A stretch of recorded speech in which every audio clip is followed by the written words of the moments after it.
ओम शांति। 19 मार्च 2023 रविवार की मुरली अव्यक्त बाप दादा की वाणी है। रिवाइस है 25/1/94 मधुबन। जनवरी मास 94 की मुरली है। ब्राह्मणों की नेचर विशेषता की नेचर है, इसे नेचुरल स्मृति स्वरूप बनाओ। आज बाप दादा अपने सर्व विश्व की विशेष आत्माओं को देख रहे हैं। ड्रामा अनुसार आप आत्माओं का कितना विशेष पार्ट नुधा हुआ है। आज बाप दादा हर एक बच्चे की विशेषताओं को देख हर्षित हो रहे हैं। हर एक बच्चे को देख वाह बच्चे, यह स्नेह का गीत दिल में बज रहा है। साथ साथ यह भी देख रहे थे कि बच्चों के दिल से ये वाह वाह का गीत सदा निकलता है। हर कर्म में, हर कदम में, हर संकल्प में ये श्रेष्ठ अनुभव होता है। वह कभी कभी होता है। साधारण जीवन से विशेष जीवन सदा स्वतः रहती है। वह स्मृति लाने से अनुभव होता है। जब जीवन है तो जीवन का अर्थ ही है सदा और स्वतः रहे। स्मृति में लाया तो अनुभव किया, और स्मृति में नहीं लाया तो विशेषता के बजाय साधारण जीवन अनुभव हो। यह आप विशेष आत्माओं की विशेषता नहीं है। ब्राह्मण जन्म ही विशेष जन्म है। जिसका जन्म ही विशेष है, उसका जीवन क्या होगा? विशेष होगा या साधारण? ब्राह्मण जन्म भी श्रेष्ठ, ब्राह्मण धर्म भी श्रेष्ठ और ब्राह्मण कर्म भी श्रेष्ठ, क्योंकि ब्राह्मण जन्म दाता, ब्राह्मण जन्म धर्म स्थापक, सर्वश्रेष्ठ परमात्मा और आदि आत्मा ब्रह्मा बाप है। तो जैसे रचता सर्वश्रेष्ठ, तो रचना भी सर्वश्रेष्ठ अर्थात विशेष है। ब्राह्मणों का कर्म विशेष क्यों है? क्योंकि कर्म में फॉलो करने के लिए आप सबके सामने आदि आत्मा ब्रह्मा बाप सैंपल है। कर्म में फॉलो साकार ब्रह्मा बाप को करते हो, इसलिए भाग्य विधाता अर्थात कर्म द्वारा भाग्य की रेखा श्रेष्ठ बनाने वाला ब्रह्मा गाया हुआ है। भाग्य की रेखा का कलम कर्म है, तो श्रेष्ठ कर्म का सहज सिंबल ब्रह्मा बाप है। इसलिए आप सभी विशेष पुरुषार्थ का शब्द यही वर्णन करते हो कि बाप समान बनना है। इस अव्यक्त वर्ष में सभी का लक्ष्य क्या रहा? निराकारी स्थिति में निराकार बाप समान अशरीरी स्थिति का अनुभव किया। साकार कर्म में ब्रह्मा बाप समान बनने का नंबरवार अनुभव किया। तो विशेष जीवन का आधार विशेष जन्म, धर्म और श्रेष्ठ कर्म है।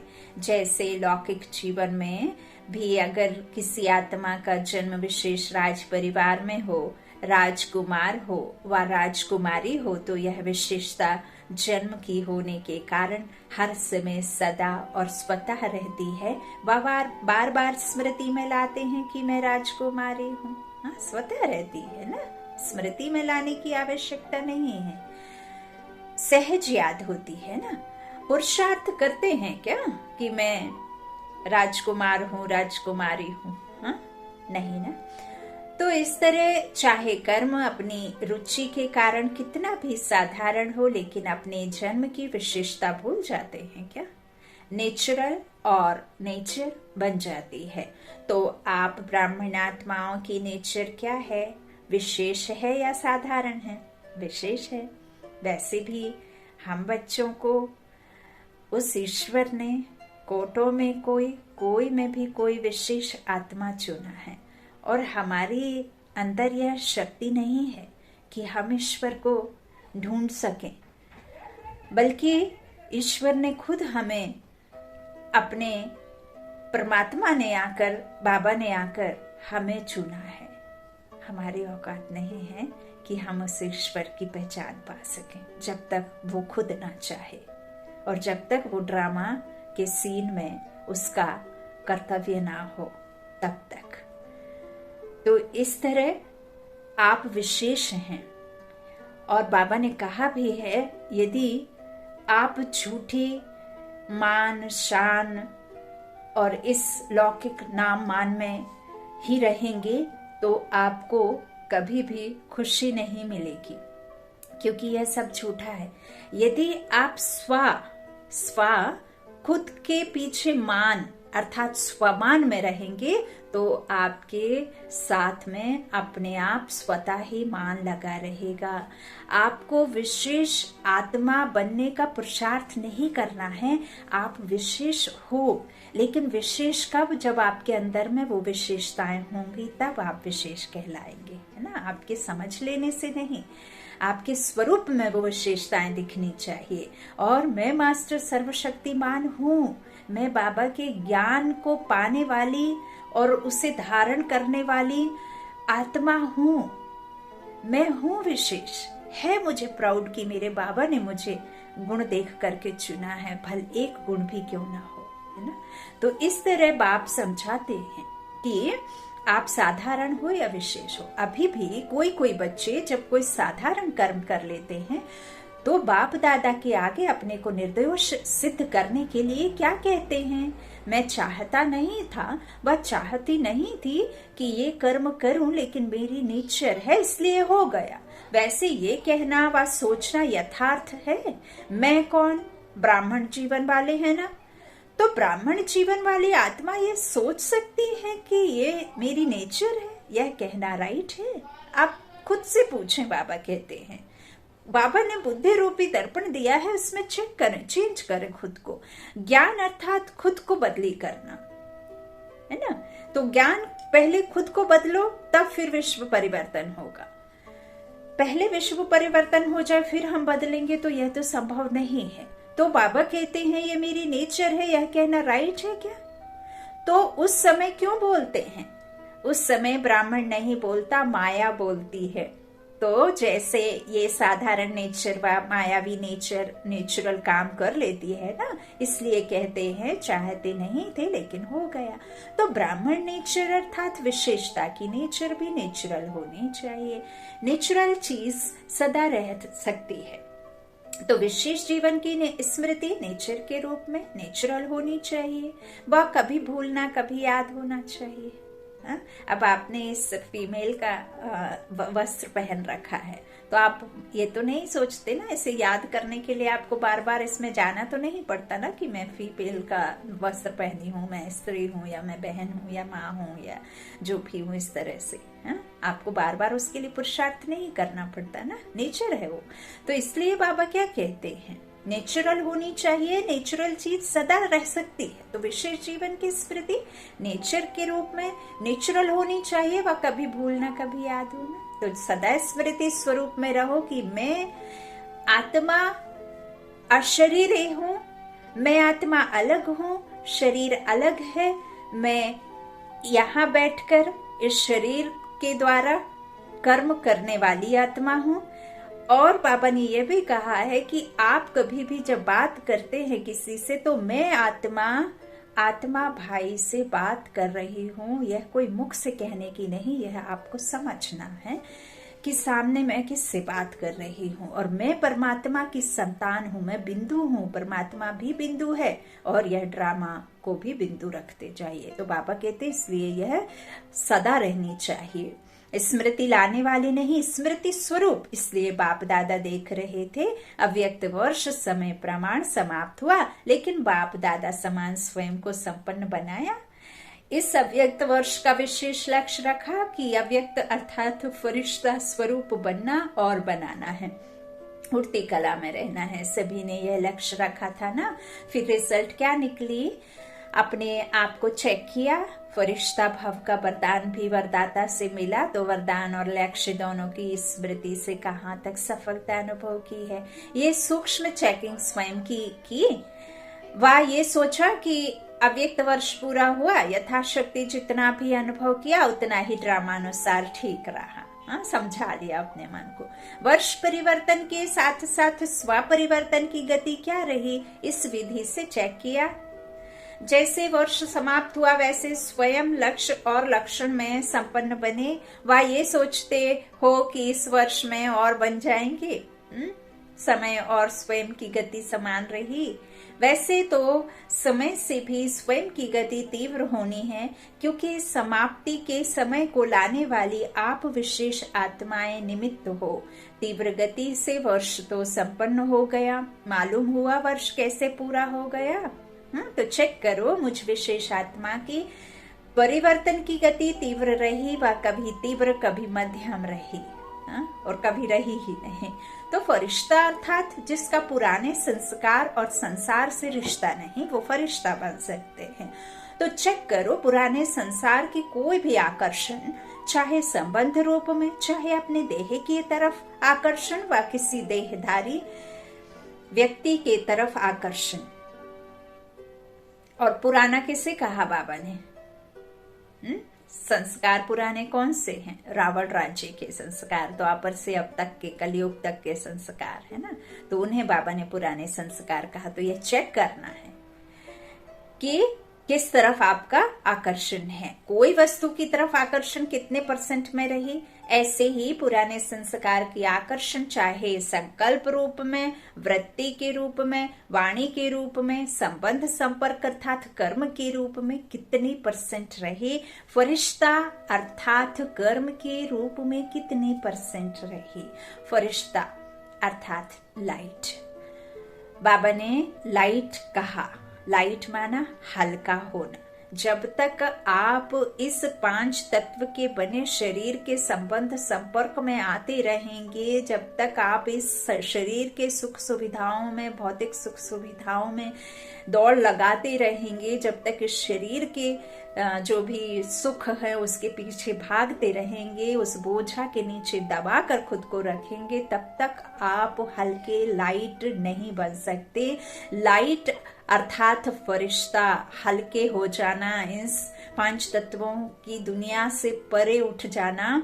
हल्के तभी होंगे जब आप इस मोह माया से दूर खुद को रखेंगे। तो उसके लिए आपको आत्मा निश्चय करना होगा, तभी आपका उस परमात्मा के साथ में रिश्ता जुड़ेगा। जब तक आप इन सबसे हल्के नहीं होंगे, लाइट नहीं बनाएंगे खुद को, तब तक आप बोझ के नीचे दबे रहेंगे, तब तक आप उड़ नहीं सकेंगे। तो यह बात परमात्मा कहते हैं और आज व्यक्त बाप दादा की वाणी में भी है। तो फरिश्ता अर्थात डबल लाइट, तो नेसी लाइट स्वरूप स्मृति स्वरूप में कहाँ तक रहा, साथ साथ लाइट अर्थात हल्कापन स्व के परिवर्तन के पुरुषार्थ में कहाँ तक लाइट अर्थात हल्के रहे।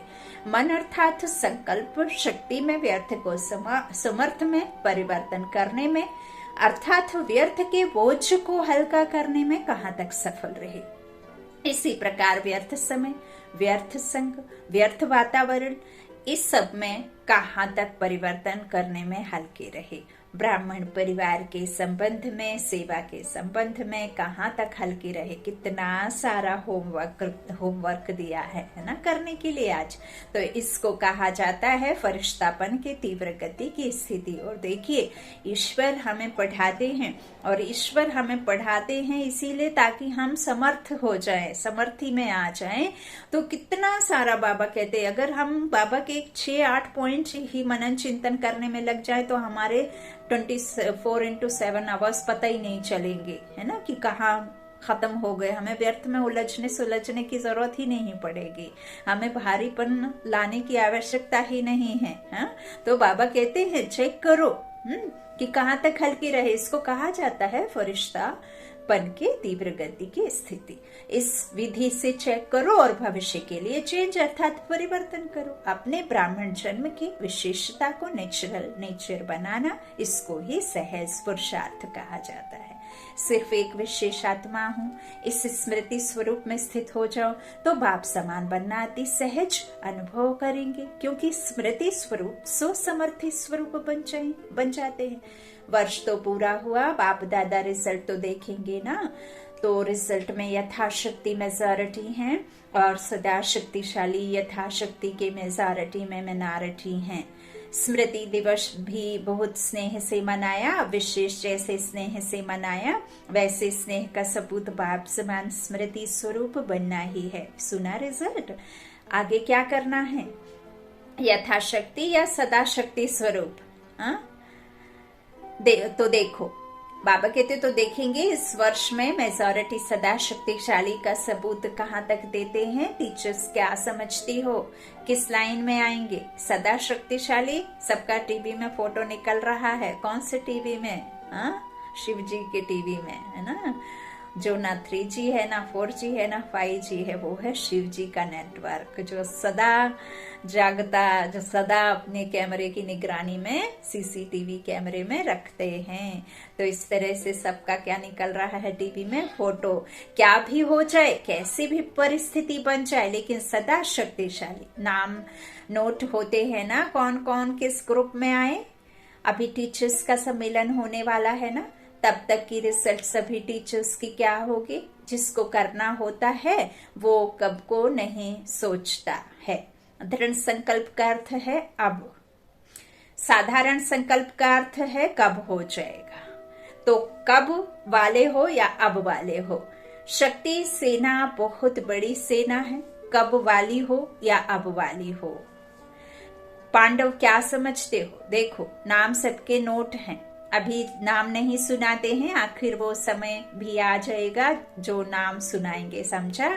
सबसे ज्यादा संख्या किस जोन की आई है देखेंगे। पंजाब, इंदौर क्या कमाल दिखाते हैं। टीचर्स भी ज्यादा आती हैं, संख्या ज्यादा तो टीचर्स भी ज्यादा होती। पंजाब वाले नंबर 1 लेंगे या सेकंड, इंदौर भी नंबर 1 लेंगे। और कर्नाटक क्या करेंगे, कौन सा नाटक दिखाएंगे? कर्नाटक अर्थात नाटक। तो इस तरह से कर्नाटक तो हीरो नाटक दिखाना, ऐसा वैसा नहीं दिखाना। यदि नाटक करना ही है तो हीरो पार्ट का नाटक दिखाना, ऐसे वैसे नहीं है। और महाराष्ट्र तो महान ही बनेंगे ना। और यूपी को क्या कहेंगे? क्या कहते हैं? यूपी में नदियां हैं, अर्थात यूपी पतित को पावन करने वाली है। पावन बनाने में नंबर 1, तो यूपी वाले भी नंबर 1 बनेंगे। इस समय तो कोई भी नंबर 2 नहीं कहेंगे। राजस्थान तो है ही लकी, जो राजस्थान में ही चरित्र भूमि है। देखो, हेडक्वार्टर राजस्थान में है ना, तो जहाँ हेडक्वार्टर है वो क्या बनेगा? हेड बनेगा ना। सभी खुशी से कह रहे हैं नंबर 1, लेकिन वहां जाकर ऐसे नहीं कहना कि क्या करें, कर नहीं सकते, चाहते तो नहीं लेकिन हो जाता है। ऐसी भाषा सोचना भी नहीं। अच्छा, डबल विदेशी भी सेवा में रेस अच्छी कर रहे हैं और रेस में नंबर 1 आना है ना। देश वालों को हिम्मत दिलाने में विदेश अच्छा निमित्त बना है। इस हिम्मत दिलाने के कारण एक्स्ट्रा मदद भी मिलती है, समझा। इसी को स्मृति में रख, सहज बढ़ते चलो और बढ़ाते चलो। अच्छा, चारों ओर की सर्व विशेष आत्माओं को सदा साकार ब्रह्मा बाप के श्रेष्ठ कर्मों को फॉलो करने वाले कर्मयोगी आत्माओं को, सदा विशेषता को नेचुरल और नेचर बनाने वाली कोटों में कोई आत्माओं को, सदा दृढ़ संकल्प द्वारा विशेष जन्म धर्म और कर्म के स्मृति स्वरूप आत्माओं को बाप दादा का विशेषता संपन्न याद प्यार और नमस्ते नमस्ते नमस्ते। दादियों से मुलाकात। आप ब्राह्मण जितने संपन्न बनते जाएंगे उतना भविष्य में प्रकृति भी प्रगति को प्राप्त करेगी, क्योंकि प्रकृति समय प्रति समय अपना सिग्नल दिखा रही है। तो जितनी प्रकृति की हलचल उतनी अचल स्थिति प्रकृति को परिवर्तन करेगी। कितनी आत्माएं समय प्रति समय दुख की लहर में आती हैं, तो ऐसे दुखी आत्माओं का सहारा तो बाप और आप ही हो। और कौन बनेगा? तो रहम पड़ता है ना। जब समाचार सुनते हो तो क्या दिल में आता है? Nothing new. अपनी अचल स्थिति के लिए तो ठीक है, लेकिन प्रकृति की हलचल से जब आत्माएं चिल्लाती हैं तो किसको चिल्लाती हैं? तो जब मर्सी रहम मांगते हैं तो आप लोगों को उनके रहम की पुकार पहुंचती तो है ना। अब समझ लीजिए, न्यूज शादी में बहुत बड़ा कोई घटना घटी है देश के ऊपर या विश्व में कहीं भी किसी भी जगह पर, तो सिर्फ उस न्यूज को, उस समाचार को देख करके आपको दुखी हो करके या हाय हाय करके ये क्या हो गया, ऐसा नहीं होना था, हाय ईश्वर ये क्या चल रहा है, क्या हो रहा है। हाँ, जब इतने सारे बाबा कहते हैं झुंड के झुंड आत्माएं शरीर छोड़ती हैं, तो उस समय वो आत्माओं की अकाले मृत्यु या जो भी जिस वजह से भी उनका शरीर छूटता है, तो उनको कोई दूसरा शरीर तैयार नहीं रखा रहता है कि वो कोई दूसरा शरीर ले लें तो उनकी कोई मुक्ति या जीवन मुक्ति या जो भी यहाँ ही आ जाए या जन्म ले लें, ऐसा संभव नहीं होता है। तो क्योंकि बाबा कहते हैं कोई दूसरा शरीर तैयार नहीं रखा रहता, इसीलिए वो आत्माएं क्या होती हैं, भटकती है ना, जिन्हें प्रेत आत्माएं आदि कहते हैं ना। फिर वो क्या करती हैं कि किसी भी शरीर को वो अपना शरीर समझ लेती हैं और फिर उस शरीर में आने की कोशिश करती हैं। तो फिर बाबा कहते हैं ऐसे समय पे आपको क्या करना है, हाय हाय करना है या उन आत्माओं को शांति, मुक्ति, जीवन मुक्ति और उनको परिवार को शक्ति, बल के वाइब्रेशंस फैलाने हैं। और जो भी हो रहा है वो तो बाबा कहते हैं कि होना ही है, आप चाहें ना चाहें। तो ऐसे समय आपको क्या करना है, जो रहम मांगते हैं तो उनको आपको रहम देना है ना, उनकी पुकार आप तक तो पहुंचती है ना। तो ये छोटी छोटी आपदाएं और तड़फाती हैं। ब्राह्मण संपन्न हो जाओ तो दुख की दुनिया संपन्न हो जाए, तो रहम पड़ता है या नहीं? रहम पड़ता है तो फिर क्या करते हो, फिर भी ईश्वरीय परिवार के हैं ना, तो परिवार का कोई भी दुख सुख में परिवर्तन करने का संकल्प तो आता है ना। कोई परिवार में बीमार भी हो तो क्या संकल्प होता है, जल्दी ठीक हो जाओ। तो चिल्लाते मारना और एक धक से परिवर्तन होना, फर्क तो है ना। एक धक से परिवर्तन होना और चिल्लाते चिल्लाते खाट पर महीनों सालों पड़े रहना, वो मृत्यु और एकदम से चले जाना, दोनों में फर्क तो है ना। तो इस तरह से महाविनाश और रिहर्सल का विनाश फर्क है। महाविनाश अर्थात महान परिवर्तन, जो महाभारत हम कहते हैं ना, तो महाभारत अभी असली में जो लगी हुई है, यह भारत को महान बनाने के लिए लगी हुई है। एक धर्म का आना, अनेक धर्मों का विनाश होना, तब अद्वैत राज्य आएगा। तो महान परिवर्तन अर्थात महाविनाश, उसके निमित्त आप हो। देखो बाबा ने कितनी बड़ी पदवी आपको दे दी, तो संपन्न बनेंगे तो समाप्ति होगी। तो जो परेशान हैं वो तो समझते हैं कि प्रत्यक्षता का पर्दा खुल जाए, लेकिन स्टेज पर आने वाले हीरो एक्टर संपन्न तैयार होने चाहिए ना, तब तो पर्दा खुलेगा कि आधे में खुल जाएगा। परिवर्तन के शुभ भावना को तीव्र करना अर्थात अपने को तीव्र गति से संपन्न बनाना। आप भी कभी कैसे होते हो, तो प्रकृति भी कभी बहुत तीव्र गति से कार्य करती, कभी ठंडी हो जाती। तो अभी क्या करना है, रहम की भावना इमर्ज करो, चाहे स्व प्रति चाहे सर्वात्माओं के प्रति होती है ना, तो लहर फैलाओ। रहम की भावना से विघ्न भी सहज खत्म हो जाएंगे। जहां रहम होगा वहां तेरा मेरा की हलचल नहीं होगी। पूज्य स्वरूप मर्सीफुल का धारण कर लो, ठीक है ना। अभी ये लहर फैलाओ, हर संकल्प में मर्सीफुल संकल्प में होंगे तो वाणी और कर्म स्वतः ही हो जाएंगे। जो आप बुद्धि में लाएंगे वही आपके वृत्ति और कर्म में आएगा, तो वह स्वतः ही, बाबा कहते ना तन मन धन से एक रस होना। तो इस तरह से कर्म में मनसा वाचा कर्मणा एक मत होना। इस तरह से सब चिल्लाते भी क्या है, मर्सी मर्सी। अच्छा, अव्यक्त बाप दादा की पर्सनल मुलाकात माया की छाया से बचने का साधन है। बाप दादा की छत्र छाया, सदा अपने को बाप दादा की छत्र छाया के नीचे रहने वाली सदा सेफ आत्माएं अनुभव करते हो। सदा छत्र छाया है या कभी बाहर निकल जाते हो, या है बाप की छत्र छाया या है माया की छाया, किसकी है जरा सोचो तो माया की छाया से बचने का साधन है छत्र छाया, गॉड रेज, गॉड की किरणों के नीचे अपने आप को संभालो, उसमें आप छतरी बनाकर सेफ हो जाओ। तो छत्र छाया में रहने वाले कितने खुश रहेंगे, क्योंकि बेफिक्र बादशाह हो गई ना। फिक्र है तो खुशी गुम होती है। कभी भी देखो खुशी गुम होती है तो कारण क्या होता है, कोई ना कोई चिंता, फिक्र, बोझ खुशी को गुम कर देता है। और खुशी गुम हुई, कमजोर हुए तो माया की छाया का प्रभाव बढ़ ही जाता है।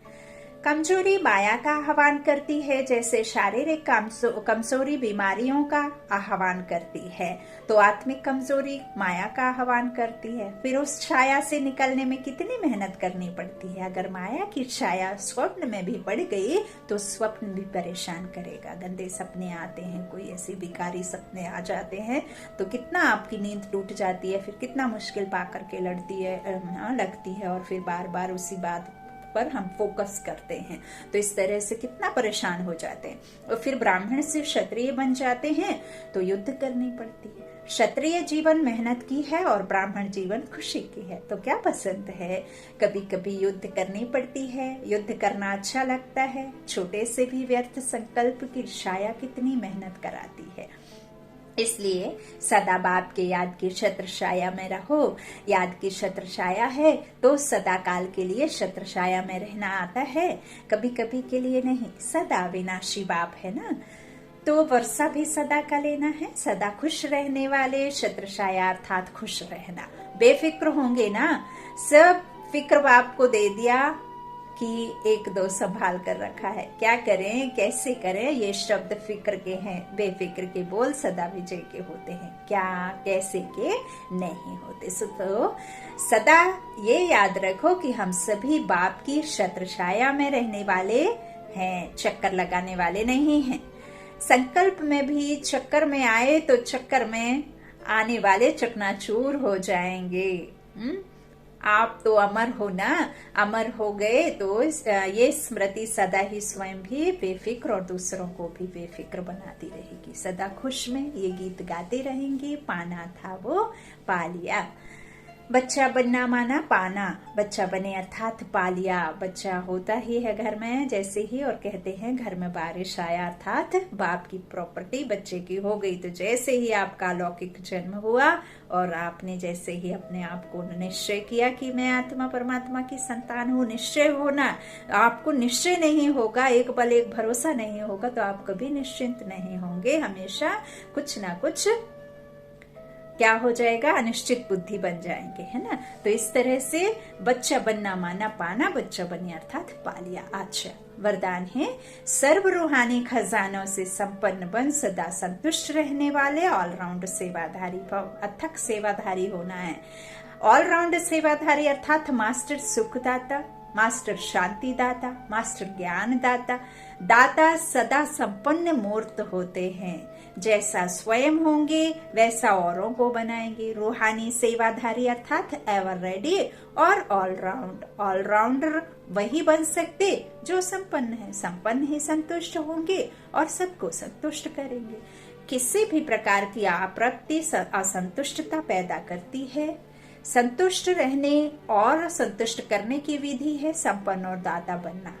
स्लोगन, शुभ भावना, शुभ कामना की गोल्डन गिफ्ट साथ हो तो किसी भी आत्मा का परिवर्तन कर सकते हो। शुभ भावना, शुभ कामना की गोल्डन गिफ्ट साथ हो तो किसी भी आत्मा का परिवर्तन कर सकते हो। सूचना, आज मास का तीसरा रविवार है। सभी राजयोगी तपस्वी भाई बहनें सायं 6:30 से 7:30 बजे तक विशेष योगाभ्यास के समय अनुभव करें। क्या अनुभव करें कि ज्ञान सूर्य सर्वशक्तिमान परमात्मा की किरणें मुझ पर पड़ रही हैं और मुझसे सारे संसार में जा रही हैं, जिससे संसार से अज्ञान अंधकार दूर होता जा रहा है।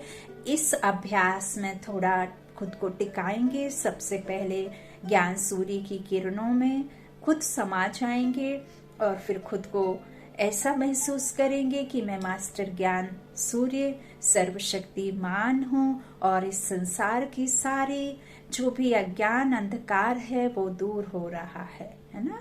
तो इस तरह से अभ्यास करना है 1 घंटे और सभी राजयोगी तपस्वी भाई बहनों के लिए है, नहीं बैठकर बनता तो चलते फिरते कर्म में रहते, जो ग्रस्त में है, जो शरीर निर्वाहर्थ ऑफिस आदि में रहते हैं, तो वो कर सकते हैं। अच्छा, ओम शांति। शुक्रिया बाप दादा, शुक्रिया आप सभी भाई बहनों के स्नेह का प्यार का। ओम शांति।